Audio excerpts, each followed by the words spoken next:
Good evening, Team Wellness. This is Rachel and Ruthie and Wendy, your Minnesota Emerald and Sapphire ambassadors, almost diamond, I hope.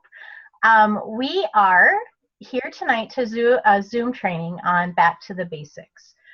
This is a training we've done a couple of times recently and wanted to be able to share it with the whole team and keep it on Team Wellness if you want to go over it at some point with new recruits or people coming back into the business or just deciding they want to get rolling. We just want to provide really basic ways for you to be able to get your business up and running well, to maybe not make some of the same mistakes that we did at the beginning, and to understand really how simple having a Plexus business can be and how duplicatable we can make this for our own team. So we are back to the basics. I'm going to get our screen rolling here and we can get started. Ruthie's going to get us rolling with her thoughts. If I can get this, what are you guys seeing? Back to the basics, ambassador training. Perfect. All right, Ruthie, I am going to turn it over to you. Wonderful. Thank you, Rachel. I'm Ruthie Horner, and I am so glad that you are watching this Zoom, and I applaud you for that, because if you're watching, it means that you want to make progress, and you want to move forward, and you want to get some tools in your tool belt to help you do that. So, awesome. That's what we're here to do tonight. So, the first thing I want to talk about is launching your business, okay? So, you are a new ambassador. What do I do first? Well, you've got some leaders up above you who are going to help you do what you need to do. But some important things that you should do first are you should have a 3-way call with your sponsor and their sponsor. And this is just a time for you to learn how to get your products paid for, how to move around in your back office so you know how to order, how to turn off orders, how to add to your order, how to find out how we get paid, because this company pays us pretty awesomely, 11 different ways. And so even if you are not meaning to work the business, a 3-way call is important, and you are not going to find any pressure from your sponsor to do something that you don't want to do. You don't want to work the business? That's not what we're going to talk about. We're going to talk about how to help you succeed to the level that you want to succeed. So, 3-way call, very important. Another important thing is to be educating yourself about the products and about the business. And just, if you have a desire and a passion to work the business, then you need to be learning. So there are a lot of resources online to learn. One of my favorites is Plexus U. It's just Plexus and the letter U, like standing for university. You will find so much training there from people in your upline and our sidelines. A lot of dual training happens there. So if you haven't checked it out, check out Plexus U. Another important thing is to launch your business. So what does that mean? Well, for me and for many of us, it meant having an in-home launch. And for my business, this was key to getting it started the right way. I had, I think, about 19 people at my launch, and with those, I think 16 or 17 of them customers or ambassadors, some very successful in this business now. Wendy, I think, had about 30 at her launch, and I think she had 100% success rate with either customers or ambassadors. So can you see how having an in-home launch could be huge for your business? Why is that? People want to hear from you personally, why you are involved in this company, what the products have done for you, what the potential is for them. They want to know, they want to hear your words. So in-home launches don't have to be scary. And the first time you do one, if you want your sponsor, they can do it for you. And then say you want to do another meeting. This time you would call it like an info meeting, not a launch because you've already launched your business, but an info meeting. And then you would do it with your sponsor. And then after that, you've probably practiced to do it yourself. In-home launches, in church launches, in restaurant launches, wherever it is an awesome way to get your business going. So Have your upline get you started. We are only educating people. We are not selling at these launches. This is kind of a leave your checkbook at home. I mean, we can have computers set up. We can, do things to make it possible for people to join or purchase, but we don't ever want people to feel pressured to do that. We're locking them in the room and making them make a decision, right? Something that Wendy had talked about recently is really making them special, making your launch special. So have goodies to eat, have treats, have a goodie basket, just some little simple things, maybe a journal, maybe a coffee cup and some coffee, just something that is wrapped up pretty. And anybody who joins that particular night is entered to win that basket. Something simple like that, but making it special, making them feel special when they come, okay? Your launch should be within your first 30 days. If you are working this business and you want to succeed in this business, have it while your excitement is at its peak. So within the first 30 days. If you have been an ambassador longer and you haven't had it, guess what? Have one now. But when you're just starting out, really make it your goal to have one within 30 days. Keep it simple, tell stories, give testimonials. If you have to print some off and read them, then do that. Tell what it's done for you. People want to know what it's done for you, all right? Can be as simple as gathering around your living room or your dining room table, can be meeting at a restaurant. You can have a full-blown one at a community center. Entirely up to you what it looks like, but the more people you have there, the better. And it's just a really awesome opportunity to share what you're doing and why you're doing it. One little idea for a launch that Monica and Stacy did last spring, which I think is so awesome, is when you have people to your launch, give them a piece of paper and a pen. And as they're listening to you tell about Plexus, have them write down the names of people who they know who could benefit from this, either the products or the business or both, and then offer a prize at the end of the night for whoever has the most names. Let them know you're not going to collect the names. They don't have to write last names. It's not like we're invading anyone's privacy or going to spam them with emails, but it really gets people thinking about others and who they know who need this. Okay? So, regardless of how you do it, do it. All right. Next thing we're going to talk about is IPA. We see these letters floating around our groups a lot. What do they mean? Income producing activity. There are IPA groups forming in January, and if you want to be successful in your business, you need to be a part. It's not a monstrous commitment of time.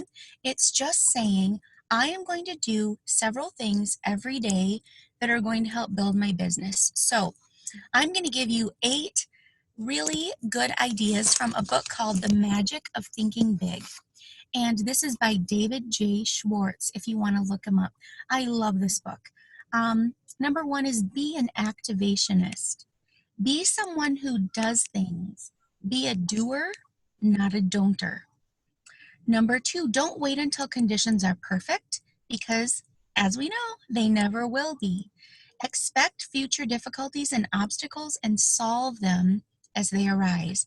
Number 3, remember ideas alone won't bring success. This is a key reason for doing IPA, because we can have all the ideas in the world. We can scroll through Facebook and think it would be great to do this and that, but if we don't do it, our business is not going to succeed. So, ideas alone won't bring success. Number 4, use action to cure fear and gain confidence. Do what you fear and the fear disappears. Try it and see. Action cures fear. So, afraid of posting on Facebook, afraid of messaging people, do it. This is all part of IPA and you can do it. Your mental engine mechanically. Don't wait for the spirit to move you. Take action, dig in, and then you move the spirit. It's all about action. Think in terms of now. Tomorrow, next week, later, and similar words are often synonymous with never. So be an I'm starting right now kind of person. Back to the January IPA groups. They're starting. Be an I'm starting now kind of person. Don't say, Maybe I'll wait till February or March or April. Do it in January. Do it right away. Number 7 is get down to business pronto. Don't waste time getting ready to act. Start acting instead. And number 8 is seize the initiative. Be a crusader. Pick up the ball and run. Be a volunteer. Show that you have the ability and the ambition to do something. So, all that to say, those are great tips for starting your IPA. What is IPA? It is phone calls, emails, text messages, coffee dates, and conversations. It is follow up with potential and current customers. It is Facebook posting, asking people for referrals. That's a great tip. Setting appointments, three-way calls, like we talked about a little bit before, inviting to meetings, and in some cases, personal growth is part of IPA, because if you've been in this business any time at all, you know that success comes when we grow ourselves. That's an important part of our business. So reading personal growth and development books, watching videos is an important part of our IPA. Okay? What IPA is not? It is not organizing your desk, right? It is not scrolling Facebook, participating in Facebook group discussions, taking Facebook quizzes, right? Answering questions from other ambassadors, leaving your business cards anonymously around town. Ordering supplies and business tools, and shopping for Plexus swag. Those are all lovely things to do, and will, push your business a little bit, but it's not going to bring you that income that you need. It's not going to help you build your team like you need to do. So join an IPA group, not intimidating, super positive, encouraging people. Just do it. Take action and do it, okay? Last thing that I wanted to talk to you about today is Facebook posting. So, if we are on Facebook, we are network marketers. And so, how many times have you recommended something to a friend, right? But we don't get paid for it. But with Plexus, we recommend and we get paid for it. So, when you are sharing, share from the heart. Don't be salesy. You know those ads on the right side of our Facebook screen? How many of you just love to see those and click on them all the time? No, nobody does, because we know we're being sold to. And we don't want to be those salespeople who, the people just scroll right past our post because, oh, ugh, Ruthie's, puking something out about Plexus again. I don't want to be that. I want to share from the heart, okay? Facts tell, stories sell. No links to your website anywhere. If they want to find you, they will get a hold of you. They know you sell Plexus. No medical claims. Even in testimonials, and I'm starting to, even if people claim something in their testimonial, I'm changing it to make it compliant. For instance, instead of fibromyalgia, change it to joint discomfort or something like that. Plexus is not in the business of curing diseases. We cannot get into that because we're not a pharmaceutical company. So protect our company. Don't make medical claims. If it's a disease, don't say it. Think of a way to reword the symptoms, okay? No sharing of posts. Copy and paste and make it your own. Put a little something at the top that makes it from you. Don't ever share. It gets lost in the bunch of whoever else shared it. Very little Plexus graphics.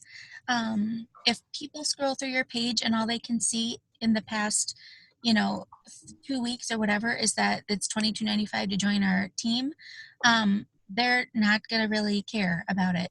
You need to make it personal. Use a graphic occasionally if you need to, but don't make it your course of habit, okay? 75% you and personal things and positive things on your Facebook page, and 25% Plexus, okay? It's another thing where we don't want to shove it down people's throat. Focus on one thing at a time that a product can do, not everything. Someone who doesn't understand how the products work, look and say, oh, Slim can do this and this and this and this and this. And they roll their eyes and say, oh, brother, really? Focus on one thing at a time that it can do. Perhaps talk about how you're sleeping better or how you have more energy, but not all 48 things that you're feeling better with, okay? Read testimonials carefully before you share them or before you post them to make sure they line up with what you want to be sharing. Make sure that there's no wording in there that you don't want to use, all right? Read before you share. That's just the conscientious thing to do. Look for people who are successful and do what they do, right? Don't reinvent the wheel. Follow those who are successful and follow them on Facebook so you can see what they're doing. Really, really good idea. What you are passionate about is irrelevant because it's not about you. And so if you are, into taking 98 selfies a day and posting them, that makes your page all about you. And that's not what we are as ambassadors. We are about pouring into other people and what is important to them. So keep that in mind too. Don't be self-focused. Nobody follows someone when it's all about them. That's not interesting. All right. You can't complain and have drama on your page and then go and do a post about Plexus and expect anybody to take you seriously. It's okay to ask for prayer now and then, and it's okay to do it in a way that is responsible and grateful, but not a constant like, oh, woe is me. Everything is always happening bad to me. I can't believe this happened again. Who likes to read that, really? All right, so you can get that. Lead with the things that concern other people. A great way to remember this is to have a Post-it note on your computer that says, it's not about me. Right? It's about other people. Try to use we, not I. We don't want our Facebook post all to be about I. One tip that I heard that I thought was interesting is to post things that are 30 seconds or less to read. And if it takes longer than 30 seconds, make a video about it.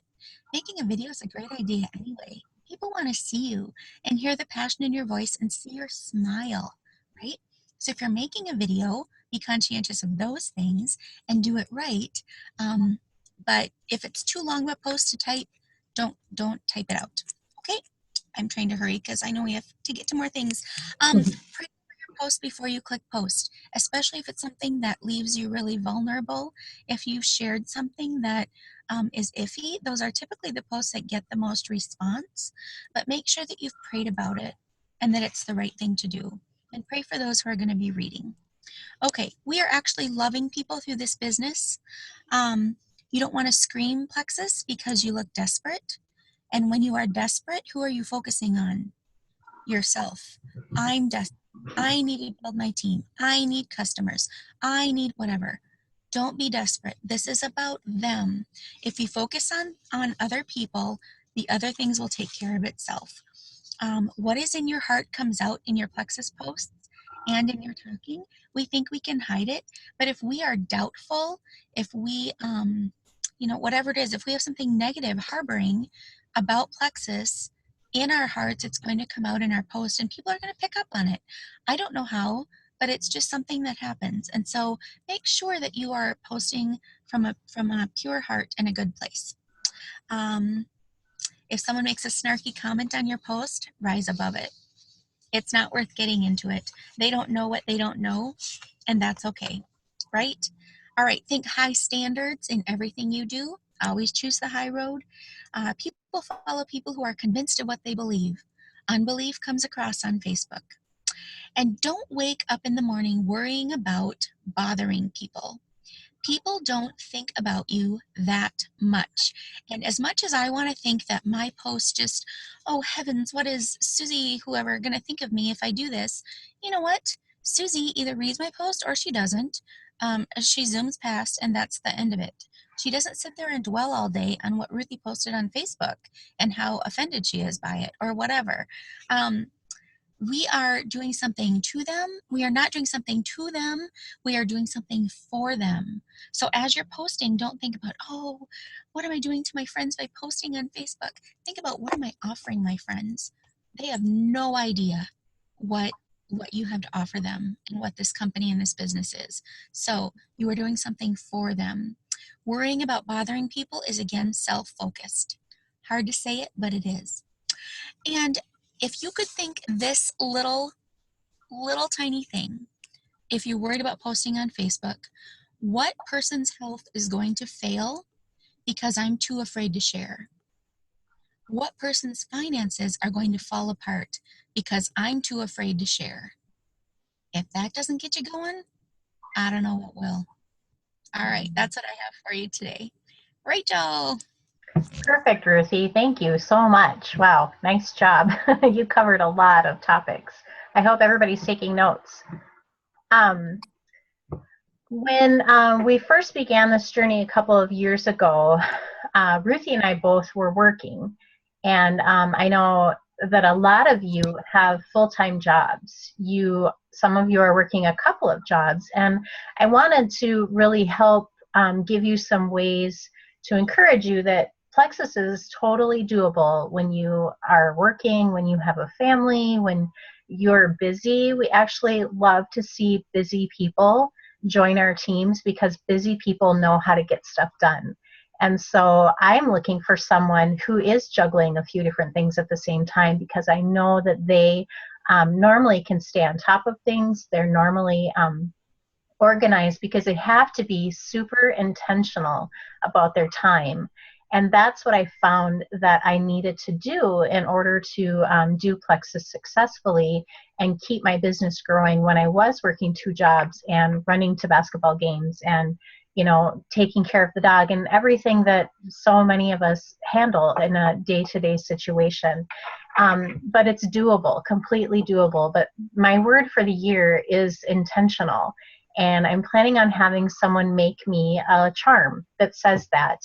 And I feel like that word is something that I really started thinking about this fall and realizing that that's where the magic was for my Plexus business when I was so very busy.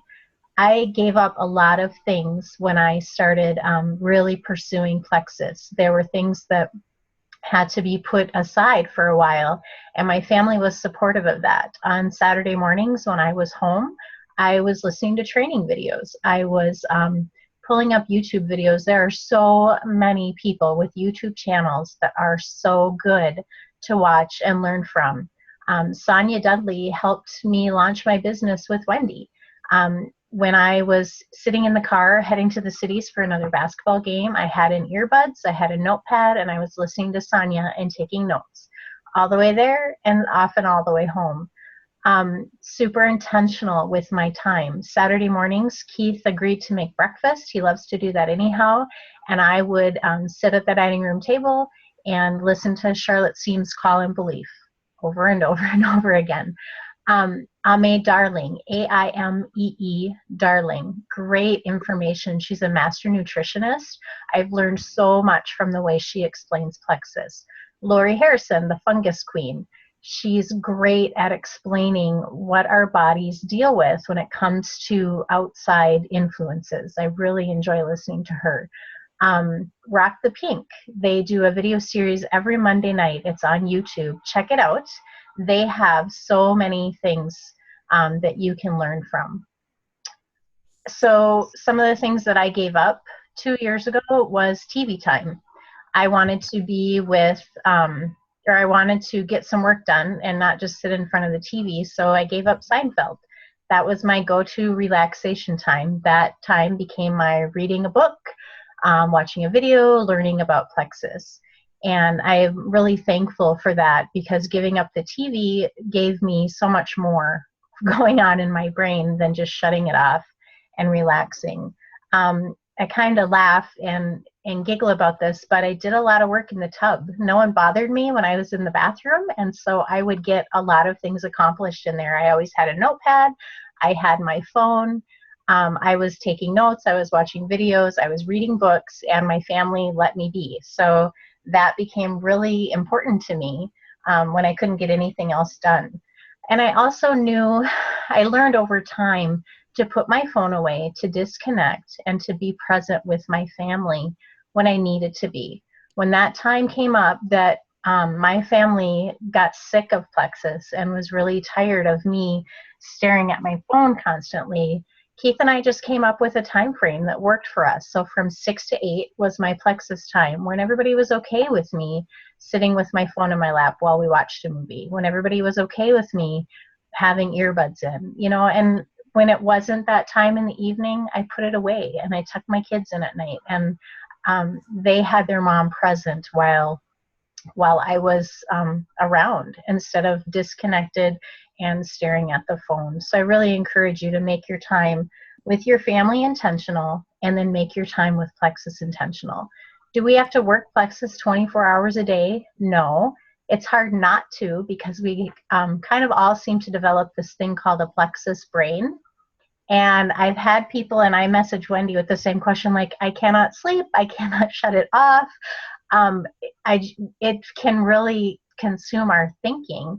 And in so many ways, that's great, because our brains are constantly growing and creating new channels, and things are happening.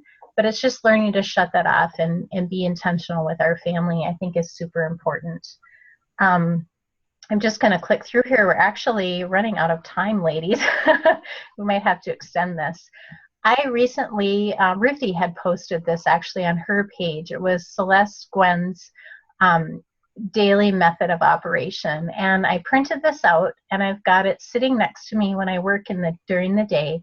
And I found that she really is very intentional about what she does every day. Everything she's doing has a purpose. And so she only is on Facebook for fun stuff for about 20 minutes a day. She's making sure she's engaging with people online. She's making sure she's telling people happy birthday so that they're not forgotten. But what I've done is taken this and really modeled it for myself, so that I'm getting something accomplished instead of dinging around on Facebook. That's really hard for me to not get sucked into things. And so if I have a timer, if I have this staring at me, I'm finding that I'm getting a lot of work accomplished now that I'm home during the day by myself. It's really easy to waste time and to not accomplish the goals that I had set out for myself.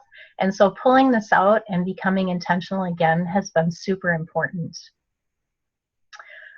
What I want you to do, if you haven't done this already, is create a top 100 list. I want you to get a piece of paper and a pencil, and I want you to write down 100 names of people that you know that could benefit from Plexus, either as a business or as a health, for their health.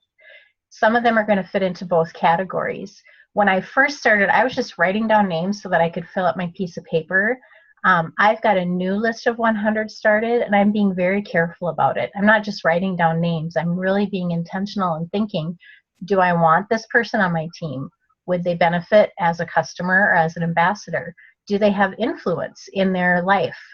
When I think about their their Facebook posts about their cat, do they get 47 likes about that, or does no one even comment on their page? Who are people in my life that are smarter than me, that are business-minded, that are really, they have value in people's lives. They pour into others. People matter to them. They care about others. These are people that I want on my team. These are people that I want to help with their health. And then I want to take those top 25 people. And these are people that I'm going to intentionally contact. I have a list of 25 that I've starred, that I want to make sure that I'm talking about Plexus to them. Does this list stay the same? No, it's constantly changing, it's constantly growing, it's constantly rotating. Do I make this list and lay it next to the bed and I get to forget about it? No, I have to pick it up and look at it and cross names off and star new people and make sure that I'm contacting them. And the chicken list. We all probably have people that we're going to write on that list of 100, and we're going to think as we're writing their name, I could never talk to them about Plexus. They're our chicken list. They're people that we are afraid to talk to because we think that they wouldn't need a business, that they're too smart for me to share something about health with. But I think of Libby and her bravery of contacting someone from her chicken list. One day Cassie did this. I think she contacted like 7 people from her chicken list in one day and got really great response. I signed someone up for my chicken list just the other day. And a couple weeks ago, well, it's been about a month ago, someone else from my chicken list joined my team because I finally decided this is dumb. Why am I afraid to talk to them about something I'm so passionate about, that's so life-changing? Literally, this has been life-changing for so many of us. Why would I be scared to share that?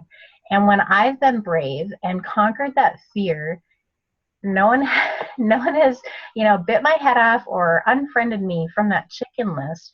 They've been willing to let me share and willing to let me talk. And I think oftentimes that chicken list is all in our head, and we've created this giant fear about reaching out to a person that's just unreasonable. So don't be afraid of that chicken list. I want it to be one of your goals in 2016. Within the first 2 months, I want you to conquer that chicken list. I've done it. Wendy's done it. Ruthie's done it. Many of you are learning to be brave and bold and confident about Plexus. And conquering that chicken list is like Rocky running to the top of those steps in Philadelphia. And he got to the top and he raised his arms and he was so proud of what he had done, and everybody clapped and cheered. And that's how you feel when you conquer your chicken list. The power of 3 is an amazing concept, and it's super duplicatable. It makes me think of the old Pantene commercial when I told 2 friends and she told 2 friends, and it goes on and on and on. And the power of 3 is really super simple. So I have 3 people on my team. I'm going to train them well. I'm going to talk to them about the comp plan. I'm going to talk to them about all of the business plans that we have going on. I want them to be comfortable with the product. And then I want them to share this with 3 other people. Getting 3 people to join your team with their AQ on and welcome packs purchased, you are going to go silver. That's the first rank up in the company that we get paid for, and it's so exciting. And if I teach 3 people to do that, and they teach 3 people to do that, and they teach 3 people to do that, we're growing a team, we're growing a business, and those first 3 people are successful. And what they're going to do is train their 3 people to be successful. And it's just a super easy way to grow your business, to link arms with someone who has the same things in mind that you do, and to really, really grow a team if that's something that you're wanting to do. So there are a lot of things going on in our compensation plan, and the business building bonuses and the Plexus points. All of this is really important with the power of 3 of going over. And Wendy, I'm going to let you take over because I need to extend our meeting here. So I'm going to let you get started with the comp plan, and you tell me when you want me to click, okay? Okay, that sounds great. Okay, so the first thing that I want to talk to you guys about is probably 99% of us started this business not wanting to work a business. And I know for a fact that I was one of them. I was too busy. I had too much on my plate. We are busy homeschooling.